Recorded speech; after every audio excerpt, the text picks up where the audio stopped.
ก็บกวางมันกินกับเก็บซ้ำเพื่อนอ๋อ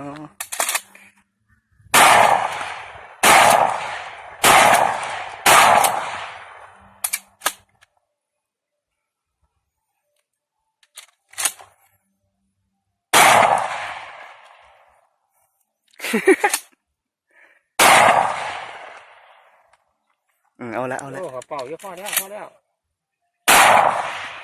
พ่อเอาตะเข็บมาว้าไอ้พวกตั้มยิ่งเลย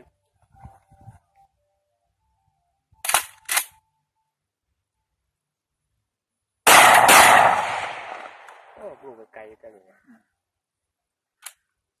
อ้าว